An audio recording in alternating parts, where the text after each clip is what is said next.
Hello everyone. तो आज हम क्लास 7 इंग्लिश एनसीईआरटी की बुक का चैप्टर नंबर 5 देखेंगे, जो कि है क्वालिटी। उसके क्वेश्चन आंसर्स देखेंगे हम। तो इस वीडियो को शुरू करते हैं हम टेक्सचुअल क्वेश्चन से शुरू करेंगे। तो फर्स्ट क्वेश्चन है, what was the author's opinion about mister Gessler's as a boot maker. तो जो ऑथर है जिसने ये चैप्टर लिखा है, उसके हिसाब से, उसकी राय में मिस्टर गैसलर कैसा व्यक्ति था, मतलब कैसा बूट मेकर था वो।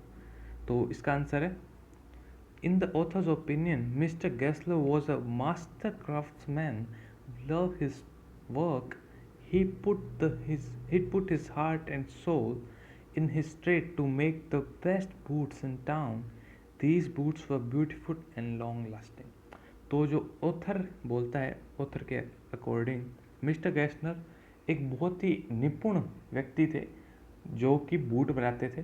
मतलब बूट बनाने का काम उनको बहुत अच्छे से आता था और वो अपने काम से प्यार भी करते थे। मतलब उनको अपना काम पसंद भी था और वो अपनी पूरी मेहनत उसमें डालते थे, जिसको हम इंग्लिश बोलते हैं heart, put his heart and soul in his trade to make the best boot town. और टाउन में सबसे अच्छे बूट्स वो ही बनाते थे। उनके बूट्स की खासियत ये होती थी कि वो सुंदर तो होते ही थे और लॉन्ग लास्टिंग और होते थे, मतलब लंबे समय तक चलते थे। फिर सेकंड क्वेश्चन है, why did the author visit the shop so infrequently. तो ऑथर बार बार गैसलर की दुकान पे क्यों नहीं जाता था। तो इसका आंसर है, the boots that mister Gessler made for him lasted so long and was so well that the author did not need new pairs for a long time. तो जो बूट्स मिस्टर गैसलर बनाते थे वो इतने अच्छे होते थे, इतनी क्वालिटी उनकी अच्छी होती थी कि वो जल्दी से ख़राब होते ही नहीं थे। इसलिए ऑथर को बार बार उनकी दुकान पर जाना ही नहीं पड़ता था नए जूते खरीदने के लिए। Thus he could visit the shop only when he had to order more boots, which was after long interval of times. तो जो ऑथर है वो उसकी दुकान पर सिर्फ उस समय जाता था जब उसको नए जूतों की जोड़ी ऑर्डर करनी होती थी, जो कि बहुत समय बाद आती थी। मतलब बहुत टाइम लगता है उन पुराने वाले जूतों ख़राब होने में। और फिर नेक्स्ट क्वेश्चन है, what was the effect on mister Gessler of the author's remark about a certain pair of boots. जब जो ऑथर है उसने एक जूतों की जोड़ी जो खरीद के लेके गया था, उसने उसके बारे में कुछ कहा मिस्टर गैसलर को, तो उस बात का मिस्टर गैसलर पे क्या प्रभाव हुआ। तो इसका आंसर है, when the author once remarked that a certain pair of boots he made for him creaked, mister Gessler expressed disbelief because he was confident of his products. तो जब जो ऑथर है उसने मिस्टर गैसलर को बताया कि उसने जो उसे जूते बना कर दिए थे, वो जब वो चलता है तो चलने से अजीब सी आवाज़ आती है। क्रीट का मतलब चरमराने की आवाज़ करना। तो जब मिस्टर गैसलर ने ये सुना तो उसने कहा, नहीं ऐसा हो ही नहीं सकता। उससे विश्वास ही नहीं हुआ, क्योंकि वो अपने बनाए गए बूट्स के बारे में, अपने बनाए गए प्रोडक्ट्स के बारे में इतना कॉन्फिडेंट था कि उसने कह दिया कि तुम ऐसा कुछ गलत बोल रहे हो, ऐसा हो ही नहीं सकता। He was doubtful that the author might have got the boots wet. तो उसने कहा कि तुमने शायद जूते गीले कर दिए होंगे।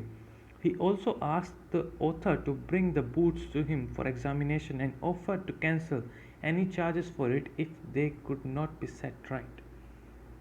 और उस मिस्टर गैसलर ने ऑथर को ये भी कहा कि मेरे पास तुम वो जूते जो जिसकी तुम बात कर रहे हो वो एक बार लेकर आओ, मैं उनका परीक्षण करूँगा, उनकी जांच करूँगा, और अगर मैं उसे ठीक नहीं कर पाया तो मैं तुम्हें इस जूते के सारे पैसे वापस लौटा दूँगा।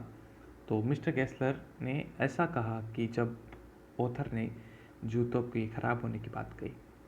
फिर नेक्स्ट फोर्थ क्वेश्चन है, what was mister Gessler's complain against big firms. तो जो बड़ी बड़ी फर्म्स है, बड़ी बड़ी कंपनीज है, उनके बारे में मिस्टर गैसलर की क्या कंप्लेन थी, क्या शिकायत थी।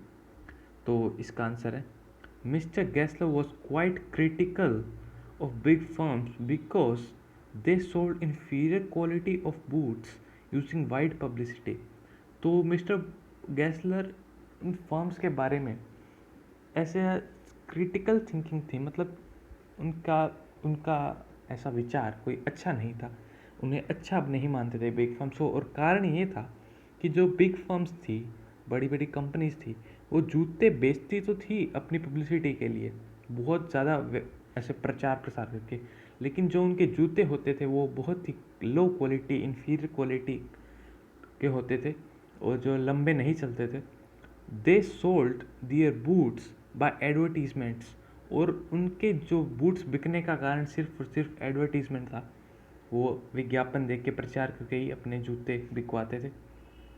They also took away work from genuine boot makers who delivered quality products, और ऐसा करके वो जो क्वालिटी प्रोडक्ट्स बनाने वाले बूट मेकर्स हैं, जो सही माल बेचते हैं अच्छा क्वालिटी का, उनसे उनका काम छीन रहे थे।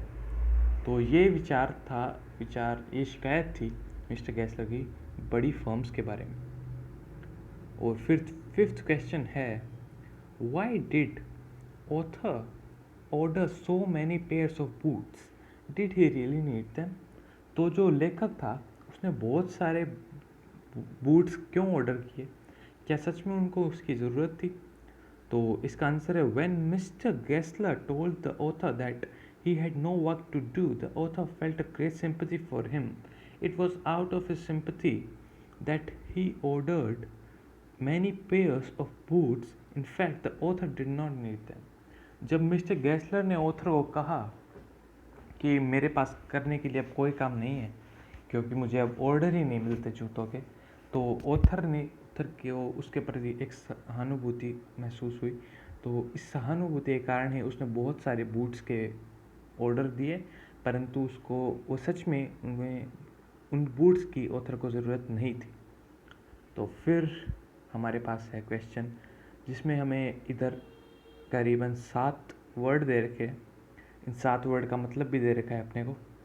इन वर्ड्स के बेसिस पर अपने को इन जो आगे फिल इन द ब्लैंक्स है उनमें फिल करना है उनके मतलब के हिसाब से। तो फर्स्ट है लुक आफ्टर, मतलब टेक केयर ऑफ, और लुक डाउन ऑन मतलब डिसअप्रूव और रिगार्ड एज इन्फीरियर, मतलब उसको हटा देना, बर्खास्त करना।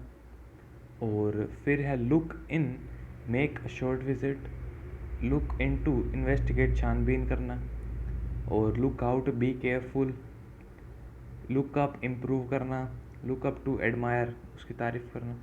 तो अपन स्टेटमेंट के बेसिस पे जिनका मतलब बैठता है उसके हिसाब से हम देखेंगे। तो after a very long spell of heat the weather is blank at last, तो बहुत गर्मी के बाद मौसम हो गया है अंत में। तो यहाँ पर सबसे एप्रोप्रिएट जो वर्ड हो सकता है वो हो सकता है ठीक हो गया है। तो ठीक होने का यहाँ पर हो सकता है कि यहाँ पर है लुकअप। तो फर्स्ट में आ जाएगा लुकअप।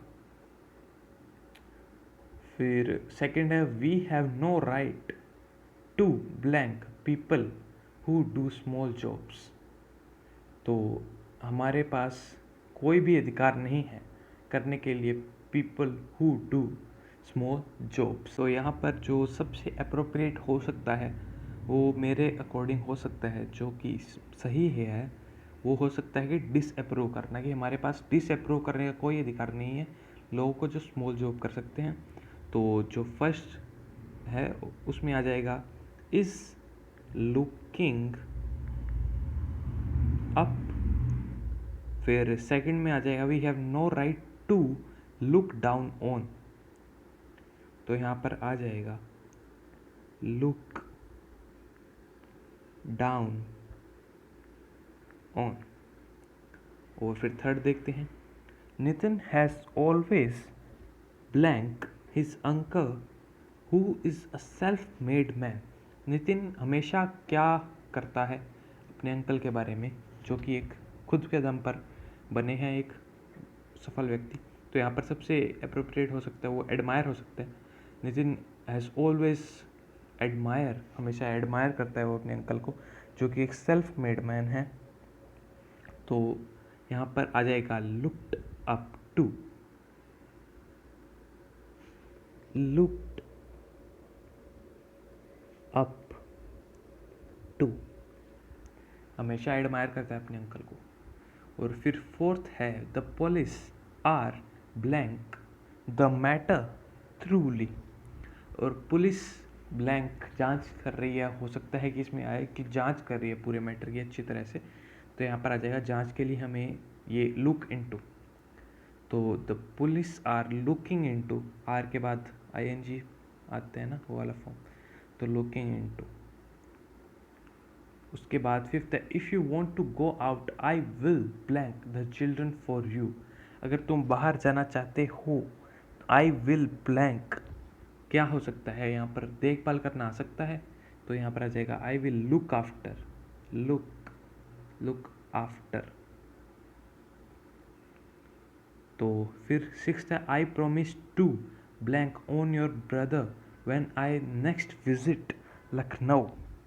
जब मैं अगली बार लखनऊ जाऊँगा तो मैं वादा करता हूँ कि तुम्हारे भाई के पास जाकर आऊँ। हो सकता है कि इसमें आ जाए, तो लुक इन आना चाहिए इसमें, I will look in, look in. और फिर सॉरी इसमें आएगा look in, look in, look in. तो फिर फाइनल है blank when you are crossing the main road. जब आप मेन रोड क्रॉस कर रहे हो तो ब्लैंक क्या आना चाहिए, careful, look out, look out ही आना चाहिए। तो ये फाइनल में आ जाएगा लुक आउट। तो ये थे हमारे क्वेश्चन आंसर जो ख़त्म हुए, और नेक्स्ट चैप्टर भी बहुत जल्दी लेके आऊँगा मैं, उसके क्वेश्चन आंसर भी। तो ये वीडियो यहीं पर ख़त्म करते हैं हम। चैनल को सब्सक्राइब नहीं किया तो कर देना। मिलते हैं नेक्स्ट वीडियो में, तब तक के लिए बाय।